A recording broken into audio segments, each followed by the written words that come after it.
Good morning students. आज हम 8th class का चैप्टर पढ़ रहे हैं, conservation of the plants and the animals. Plants और एनिमल्स को बचाना बहुत ज़्यादा ज़रूरी है। इस चैप्टर में हम बात कर रहे हैं बायोलॉजिकल डाइवर्सिटी की।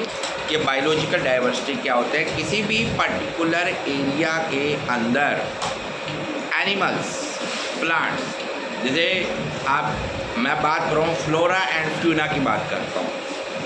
पर्टिकुलर एरिया में फ्लोरा और फ्यूना जो होती है वो बायोडाइवर्सिटी में एक मेजर पार्ट अदा करती है। फ्लोरा मीन्स पौधे, plants, and the fauna means the wild life on that particular area. आज के टाइम में हमारे यहाँ जो बायोडाइवर्सिटी है इसमें बहुत ज़्यादा प्रॉब्लम आ रही है, बहुत ज़्यादा थ्रेट्स हो रहे हैं। अभी थ्रेट्स किस कारण से होते हैं, हम इस पॉइंट के ऊपर डिस्कस कर रहे हैं। पहले तो हम डिफोर्टेशन करते हैं। अब ये डिफोर्टेशन का जो कंसेप्ट है, इसके अंदर जो हमारे फॉरेस्ट होते हैं इसको काट दिया जाता है। मैं एक एग्जांपल देता हूँ कि अगर आज के टाइम में हम कोई सिटी बना रहे हैं तो हम फॉरेस्ट को काट रहे हैं। जब फॉरेस्ट काट रहे हैं तो नेचुरली बात है कि वो एनिमल्स अपने हैबिटेट से बाहर आ जाएंगे, क्योंकि वो उनका हैबिटेट है। हैबिटेट का मतलब होता है एक ऐसी पर्टिकुलर जगह जहाँ पर कोई एनिमल सरवाइव करता है। तो ये थ्रेट है, हम डिफोर्टेशंस कर देते हैं। हम एक ही सिंगल क्रॉप लगाते हैं, ये एक ही सिंगल क्रॉप भी नुकसान करती है। हमें क्रॉप्स बदल बदल कर यूज़ करनी चाहिए। हमारा जो इन्वायरमेंट है वो डिग्रेड हो रहा है, और जो पोल्यूशन है इंडस्ट्रीज़ का ये भी अफेक्टेड करता है। अगर सपोज कर मैं एक बात करता हूँ कि अगर एक रिवर अगर किसी जंगल में से जा रही है और वो किसी इंडस्ट्रियल एरिया के पास से गुजर रही है, इंडस्ट्रियल एरिया से जो पानी जाएगा वो पानी जाएगा उस रिवर्स में। उस रिवर्स को पानी को यूज़ कर रहे हैं एनिमल्स, बर्ड्स, तो नेचुरली बात है वो एरिया अफेक्टेड होगा ही होगा। अब हम बात करते हैं स्पीशीज़ की। कैसे ये स्पीशीज़ जिनको हमने बचाना है। एक तो हमारी स्पीशीज़ हो जाती है एक्सटिंक्ट स्पीशीज़, एक ऐसी स्पीशीज़ जो दुर्लभ है, जो अब नहीं मिल रही।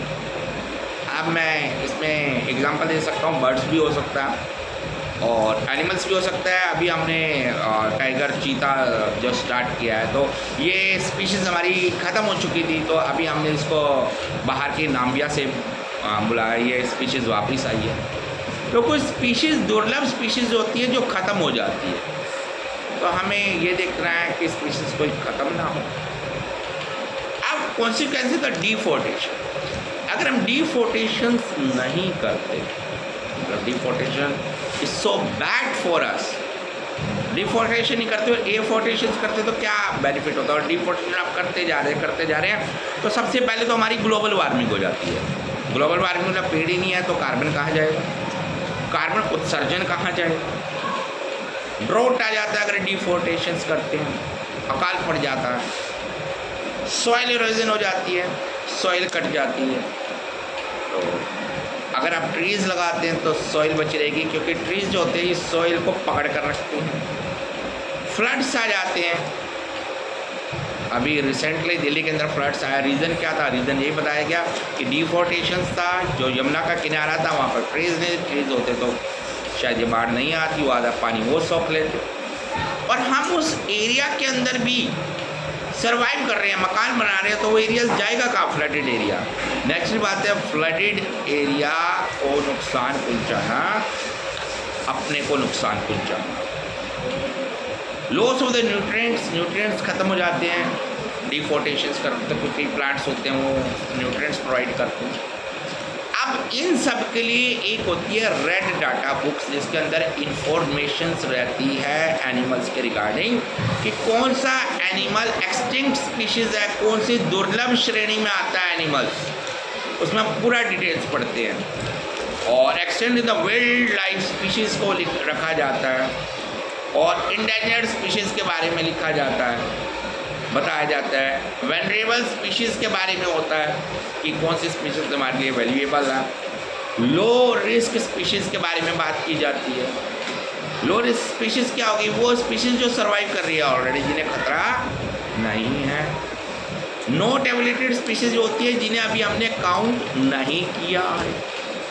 फिर इसके बाद आती है हमारी conservation of the biodiversity.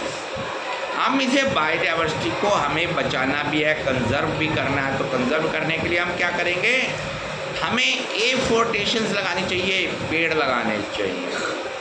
Planting more and more trees, woods को आप कम यूज़ करें, वुड्स की जगह दूसरे सोर्स की कोशिश करें कि वुड्स की जगह दूसरे सोर्स का प्रयोग किया जाए। Ban on the animal skills, और एनिमल स्किन्स के ऊपर बैन हो जाना चाहिए। एनिमल्स प्रोडक्ट से बनी कोई चीज़ यूज़ नहीं करनी चाहिए।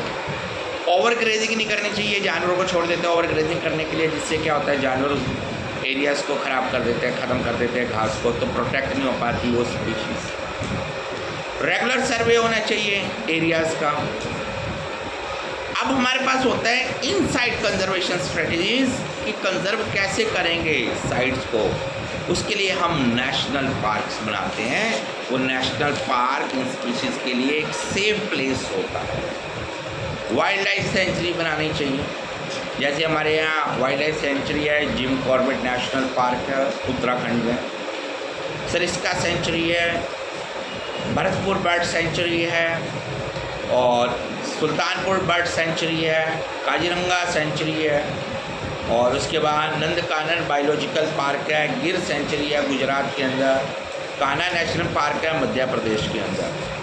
अब आता है बायोस्फीयर रिजर्व कैसे करेंगे। इसके लिए हम जू का यूज़ कर सकते हैं, एनिमल्स को आप प्रोटेक्ट कर सकते हैं। बोटनिकल गार्डन बना सकते हैं। बोटनिकल गार्डन्स के अंदर हम उन प्लांटों को जो प्लांट्स ख़त्म हो रहे हैं उनको सेफ रख सकते हैं, वहाँ ये प्लांट्स उगाए जाते हैं। इसके लिए कुछ एनजीओ भी वर्क कर रही हैं, जैसे मैं एनजीओ की बात करता हूँ, centre for the science and the environment CSE Delhi, Bombay natural history society Mumbai, energy and resource institute TERI Delhi. फिर आ गया प्रोजेक्ट टाइगर। प्रोजेक्ट टाइगर को लॉन्च किया गया और ये बहुत अच्छा प्रोजेक्ट था। 1973 में प्रोजेक्ट टाइगर स्टार्ट किया गया, क्योंकि बंगाल में जो टाइगर थे वो 40,000 टाइगर्स थे, लेकिन वो डिक्लाइन होने शुरू हो गए। तो उसके बाद इस प्रोजेक्ट टाइगर को लॉन्च किया गया, और अभी जो अपकमिंग हमारे पास 3,500 टाइगर्स 2002 में जो इंक्रीज़ हुए हैं। फिर आता माइग्रेशन। कुछ बर्ड्स माइग्रेट करते हैं एक जगह से दूसरी जगह, जैसे मैं बात करता हूँ रशिया साइबेरिया में जब ठंडक पड़ती है तो इंडिया में भरतपुर सेंचुरी में बर्ड्स आ जाते हैं। अब इनको कंजर्व करने के लिए क्या करना चाहिए, हमें ट्रीज़ का कम यूज़ करना चाहिए, तो रिसाइकलिंग करनी चाहिए पेपर की। कोशिश करनी चाहिए कि हम पेड़ों को नहीं काटें ताकि ये जो पेड़ हैं हमारे यूज़फुल हो। रिफोर्टेशंस करना चाहिए, दोबारा जंगलों को उगाना चाहिए, पेड़ों को लगाना चाहिए जो हमारे लिए बेनिफिशियल है। तो इस चैप्टर में हमने पढ़ा कि how to conserve the plants and the animals through the centuries, through the national park. Next time हम एक नए चैप्टर के साथ आएंगे। Thank you everyone.